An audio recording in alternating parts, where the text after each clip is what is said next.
So in the radiation, it is a transmission of thermal energy without any physical contact between the bodies involved. जितनी भी bodies radiation के लिए involve है, mean दो bodies हैं, ये हमारे पास क्या सन है, ठीक है, ये क्या है हमारे पास अर्थ है, तो सन टू अर्थ रेज आ रही है, तो कौन कौन सी बॉडीज इन्वॉल्व है, एक सन है एक अर्थ है, तो उनमें आपस में विदाउट नो फिजिकल कॉन्टैक्ट नहीं है, बट हीट एक्सचेंज हो रही है, उस प्रोसेस को हम क्या बोलते हैं, radiation. It mostly occur in the vacuum, vacuum में ये अक्सर होता है। तो दो कंडीशन है, वैक्यूम हो भी सकता है और नहीं भी हो सकता, मोस्टली मीन्स ज्यादातर होता है, तो कुछ कंडीशन ऐसी भी हैं जहाँ पे वैक्यूम नहीं भी हो सकता, ठीक है। तो ये हमारे पास लॉ दे रखा है, C is equal to lambda f, ये क्या है मतलब C क्या है, speed of light, lambda is wavelength और एफ इज फ्रीक्वेंसी, ठीक है। तो जर्नल ये लॉ है। फिनोमिना दे रखा है कि हमारे पास कौन कौन सी रेडिएशंस होती हैं, तो रेडिएशंस में देखो कौन कौन सी रेज है, गामा रेज है, एक्स रेज है, अल्ट्रावायलेट रेज है, इंफ्रारेड रेज है, माइक्रोवेव रेज। तो एक लाइन दे रखी है यहाँ पे, ये क्या आपका 0.0 से राइट साइड पे जाओगे तो पॉजिटिव है, 0 से लेफ्ट साइड में जाओगे तो नेगेटिव, ठीक है। अब जो पॉजिटिव है that means of higher wavelength, infrared rays and microwave rays are of higher wavelength और लॉन्ग वेवलेंथ, ठीक है ना। यहाँ पे देखो माइक्रोवेव एंड रेडियो वेव, ये क्या है आपकी हायर और लॉन्ग वेवलेंथ। शॉर्टर वेवलेंथ में कौन सी है, gamma rays, X rays, ultraviolet, ठीक है। जो 0 से लेफ्ट साइड में है वो शॉर्टर वेवलेंथ की है, और जो इस साइड राइट साइड पे वो है लॉन्गर और हायर वेव, ठीक है। तो ये हमने डिस्कस किया। नेक्स्ट इज कुछ टर्म्स हैं बहुत बार यूज होंगी इस चैप्टर में, तो इसको ध्यान से देखना है, ठीक है। First one is emissive power. It is defined as the total amount of radiation emitted by a body per unit area and time. Means total amount of radiation.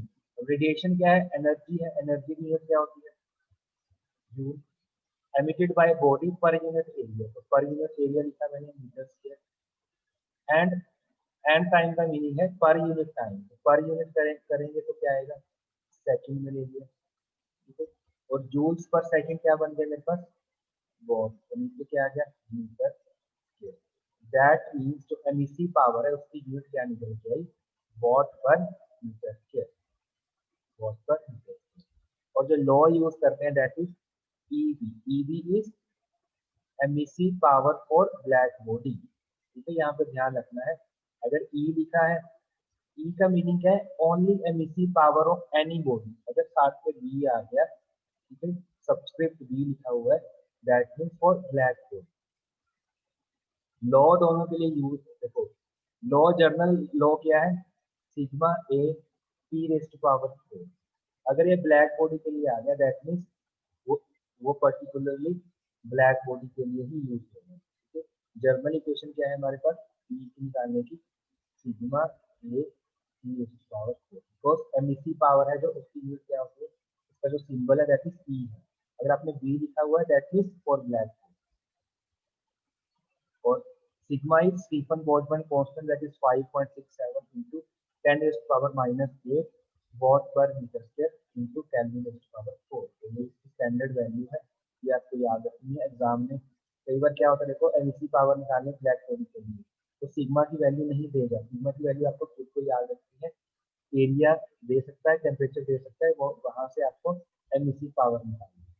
Second is emissivity, emissivity का जो symbol है that is epsilon, जैसे हमने effectiveness का use किया था that is epsilon symbol है इसका। It is defined as the ability of surface of body to radiate, कोई बॉडी है, ठीक है, आपके पास इस ये बॉडी है, इसका सरफेस है, ये वाला सरफेस है, सरफेस बहुत सारे हैं, हमने ये सरफेस लिया, ये सरफेस की कितनी एबिलिटी है कि ये हीट को बाहर निकाल सके एटमॉस्फेयर में थ्रू रेडिएशन, ठीक है। रेडिएशन के थ्रू हीट बाहर जा रही है, तो वो क्या है, एबिलिटी, उसकी प्रॉपर्टी है, फिजिकल प्रॉपर्टी है, उसको हम क्या बोलते हैं, एमिसिविटी। और दूसरी मैथमेटिकल टर्म्स में क्या है देखो, it is the ratio of emissive power of any body to emissive power of black body of equal temperature.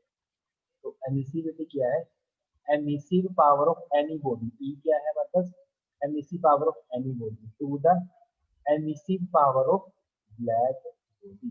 दोनों की अगर हम रेशियो लें, emissive power of any body to the emissive power of black body, तो उसको हम बोलते हैं एमिसिविटी। ठीक है, और दोनों जो एनी बॉडी है, कोई भी बॉडी है और ब्लैक बॉडी, दोनों का टेम्परेचर उस टाइम पे क्या होना चाहिए, इक्वल टेम्परेचर होना चाहिए, तब ये चीज पॉसिबल है। अगर दोनों के टेम्परेचर में डिफरेंस है, दैट मीन्स ये एमिसिविटी नहीं कहलाएगी। सो फॉर ब्लैक बॉडी के लिए देखो क्या है, एमिसिविटी क्या हो जाती है, 1। तो हमारे पास क्या है, emissivity is equal to E upon E B. अगर ब्लैक बॉडी है तो एमिसिविटी 1 हो जाएगी। अगर एमिसिविटी की जगह 1 पुट करोगे, ठीक है, तो क्या बन जाएगा, ये E equal to E B. ठीक है, दैट मीन्स एमिसिविटी 1 का मीनिंग क्या है। अब एमिसिविटी हमने क्या डिस्कस किया, एबिलिटी है, किसी भी सरफेस की एबिलिटी है, कितनी हीट वो रेडिएट कर रही है। अगर 1 है, एमिसिविटी 1 का मीनिंग क्या है, 100% रेडिएट कर रही है, ठीक, या 100% वो एब्जॉर्ब कर रही है या रेडिएट कर रही है। ठीक है, अब कोई ऐसी बॉडी है, अब देखो epsilon is equal to E upon E B, means emissivity, sorry, emissive power of any body किसके ऊपर डिपेंड कर रही है, एमिसिविटी पे। अगर एमिसिविटी 1 है, दैट मीन्स 100% है, तो वो बॉडी क्या बन जाएगी, ब्लैक बॉडी। तो यहाँ से क्या निकल आएगा, E is equal to E B, that means वो बॉडी क्या निकली, ब्लैक बॉडी। जिसकी एमिसिविटी, मतलब जनरल में आपको याद रखना, जिसकी एमिसिविटी 1 है, वो बॉडी क्या हो जाएगी, ब्लैक बॉडी हो जाएगी। ठीक है, अब यहाँ पे क्या है, वो व्हाइट बॉडी के लिए आप 0 पुट करो। व्हाइट बॉडी के लिए क्या पुट करेंगे हम, 0। व्हाइट बॉडी क्या है, जिसमें से ना तो कोई हीट एब्जॉर्ब हो सकती है, ना ही वो रेडिएट करेगी, ना तो उसमें से कुछ हीट बाहर निकलेगी, ना ही कुछ एब्जॉर्ब होगी, वो क्या है हमारे पास, व्हाइट बॉडी। और ग्रे बॉडी के लिए क्या है देखो, 0 to 1 के बीच में लाई करेगी। ठीक है, तो जनरल क्या याद रखना है, 1 क्या है आपके पास ब्लैक बॉडी के लिए, 0 क्या है व्हाइट बॉडी के लिए, और ग्रे ग्रे के लिए क्या है, दोनों के बीच में लाई करेगा 0 to 1। तो नेक्स्ट जो टॉपिक है वो यही है कि ब्लैक बॉडी क्या है, ठीक है, व्हाइट बॉडी क्या है, ग्रे बॉडी क्या है, ये हमें याद है। नेक्स्ट उसमें देखते हैं, तो ये दोनों टर्म्स यूज होती हैं, emissive power and emissivity. Next देखते हैं क्या है, तो ये भी कुछ टर्म्स हैं। ठीक है, टर्म्स हमें असाइनमेंट में क्वेश्चन डाला है, इसमें इम्पोर्टेंट है, इसमें नेक्स्ट इज एब्जॉर्टिविटी, रिफ्लेक्टिविटी, ट्रांसमिसिविटी। कुछ टर्म्स हैं, ये हमें याद रखनी है, एब्जॉर्टिविटी, रिफ्लेक्टिविटी एंड ट्रांसमिसिविटी। ठीक है, उन्होंने क्या कहा देखो, then incident radiation G, also called irradiation, impinges on a surface. Three things happen. First one is a path is reflected back. Second, a path is transmitted. Third is the remainder is absorbed.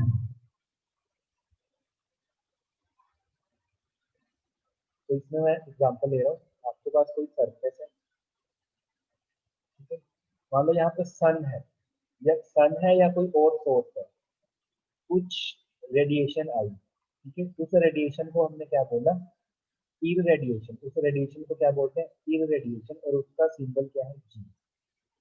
जी कुछ आई, ये radiation surface के ऊपर टकराई, surface के ऊपर strike की, तो उसमें से बोला कि जो जी स्ट्राइक की, उसमें से कुछ पार्ट है वो रिफ्लेक्ट हो जाएगा। जो रिफ्लेक्ट होगा उसको हम बोलते हैं G R. G R mean radiation का कुछ पार्ट रिफ्लेक्ट हो, कुछ पार्ट है वो जो ट्रांसमिट हो जाएगा बाहर, दूसरी तरफ चला जाएगा, उसको हम बोलते हैं जी टी। स्मॉल टी ले लो या कैपिटल टी ले लो।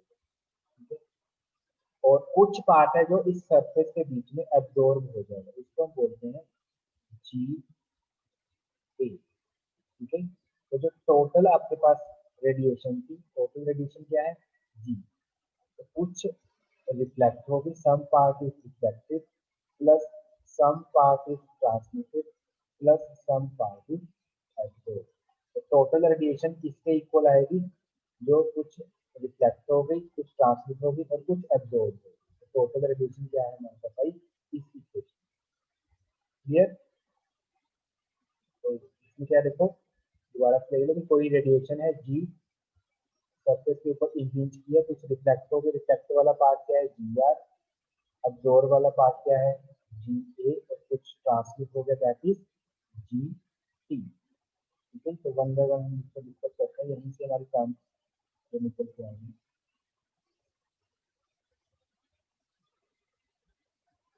अब देखो, हमने अभी डिस्कस किया कि कुछ एब्जॉर्ब हो गया, कुछ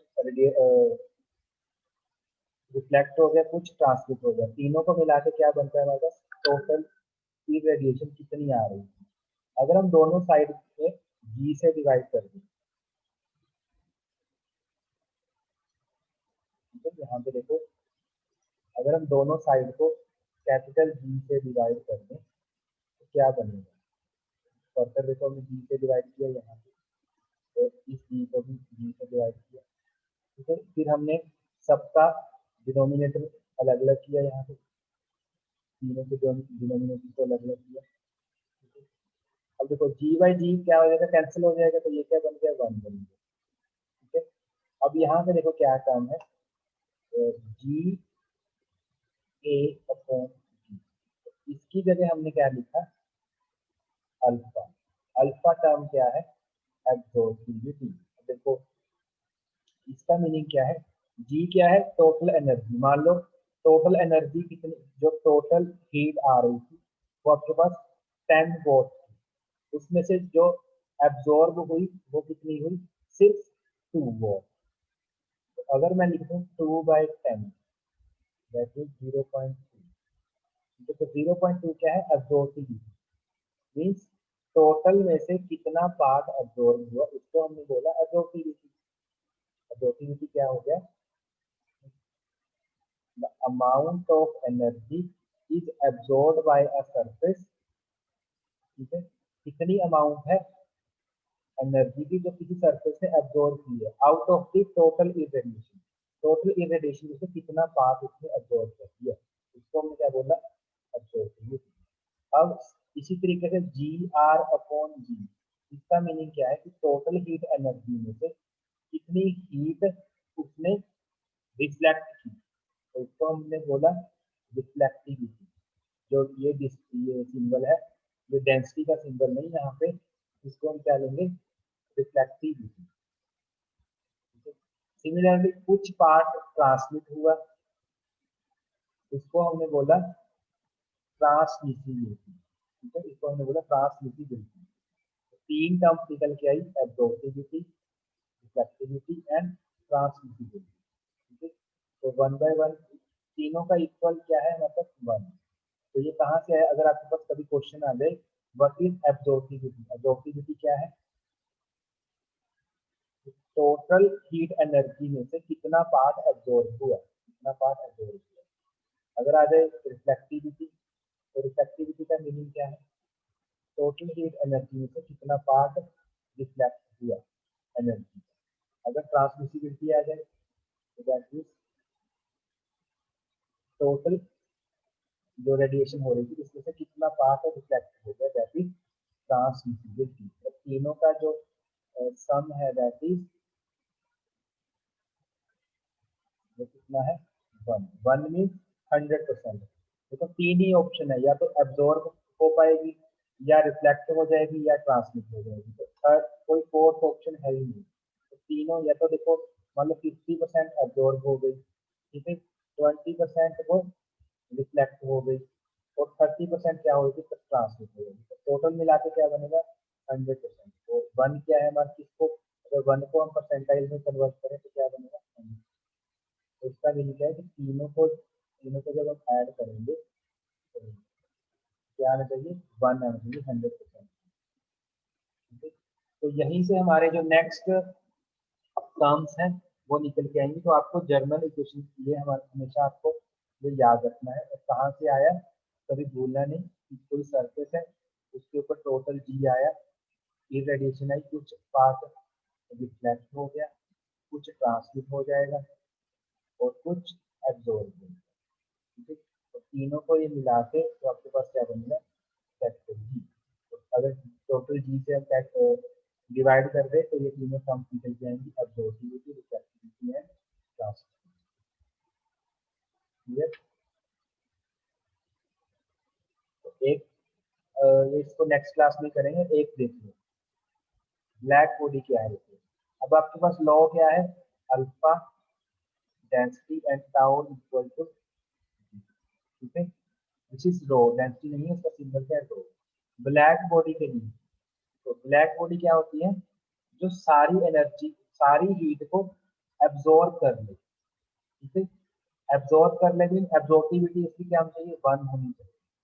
अगर एब्जॉर्बिविटी 1 है, ठीक है, अगर एब्जॉर्बिविटी 1 है तो 1 पुट करो। तो रिफ्लेक्टिविटी एंड ट्रांसमिसिविटी कितना आ जाएगा, 0। तो यहाँ से क्या आ जाएगा, ट्रांसमिसिविटी भी 0 एंड रिफ्लेक्टिविटी भी 0। तो जो ब्लैक बॉडी होती है उसमें क्या है, देखो एब्जॉर्बिविटी 100%। ब्लैक बॉडी क्या होती है देखो, तो यहाँ से जो डेफिनेशन निकल गई, व्हाट इज ब्लैक बॉडी, अगर क्वेश्चन आ जाए ब्लैक ब्लैक बॉडी क्या है, black body is one which neither reflects nor transmit any part but absorbs all of it. वो हीट को सिर्फ एब्जॉर्ब करती है, बट जो एब्जॉर्ब हो गई उसको रिफ्लेक्ट नहीं करती। मीन्स उसकी एब्जॉर्बिविटी क्या है, 100% है। ठीक है, अब देखो ब्लैक कलर है, हम जो ब्लैक कलर है, जैसे हमारे सोलर कुकर होता है उसमें हम क्या रखते हैं अंदर, ब्लैक कलर की कोटिंग करते हैं। क्यों करते हैं, हम ब्लैक कलर को क्या लेके चलते हैं, क्योंकि इसका बेस्ट एब्जॉर्बर और बेस्ट ब्लैक बॉडी। ठीक है, क्योंकि हम क्या लेके चलते हैं कि वो क्या है, सारी एनर्जी को एब्जॉर्ब करता है, कुछ ना तो वो रिफ्लेक्ट करेगा ना ही वो ट्रांसमिट करेगा। बट एक्चुअल में क्या होता है, एक्चुअल में कुछ पार्ट एब्जॉर्ब भी होता है और कुछ ट्रांसमिट भी होता है, बट 90% क्या होता है उसमें, एब्जॉर्ब हो रही है। ठीक है, तो हम जो ब्लैक कलर है उसको क्या लेके चलते हैं, जैसे हमने ब्लैक कपड़े डाले हैं तो उसमें हमें क्या लगती है, ज्यादा गर्मी लगती है। क्यों, क्योंकि जो ब्लैक कलर है वो उसकी एब्जॉर्बिविटी क्या होती है, ज्यादा होती है as compare to other colour. ठीक है, तो कभी भी क्या ब्लैक बॉडी, तो वहां से हमारे पास डेफिनेशन क्या निकल गई ब्लैक बॉडी की, it is that body which neither reflect, ना तो वो रिफ्लेक्ट करती है ना ही वो ट्रांसमिट करती है। रिफ्लेक्टिविटी भी क्या है उसकी, रिफ्लेक्टिविटी 0 है। ठीक है, और ट्रांसमिटिविटी भी 0 है, बट एब्जॉर्ब्स ऑल ऑफ एब्जॉर्बिविटी क्या है, वो 100%। तो क्या याद रखना है, अगर आपने इस लॉ में अगर आपने ये पुट किया, 1 पुट करोगे यहाँ इसको, तो जो रिफ्लेक्टिविटी है वो भी 0, ट्रांसमिटिविटी वो भी 0। तो ब्लैक बॉडी क्या है, जिसकी रिफ्लेक्टिविटी एंड ट्रांसमिटिविटी 0 है बट एब्जॉर्बिविटी 100%। इस बॉडी को हम क्या बोलेंगे, ब्लैक बॉडी। ठीक है, बाकी जो ओपेक बॉडी है, व्हाइट बॉडी है, ग्रे बॉडी है, वो हम नेक्स्ट क्लास में डिस्कस करेंगे। टाइम कम है हमारे पास, तो ये टर्म्स बहुत जरूरी है, क्वेश्चन बहुत बार आते हैं यहाँ से, what is grey body, what is white body, opaque body. तो हमें ये वैसे भी हमें जर्नल उसके लिए पता होना चाहिए कि ब्लैक बॉडी क्या होती है, ठीक है, ओपेक बॉडी क्या है, व्हाइट बॉडी क्या है एंड ग्रे बॉडी। ये सारी टर्म्स हम नेक्स्ट क्लास में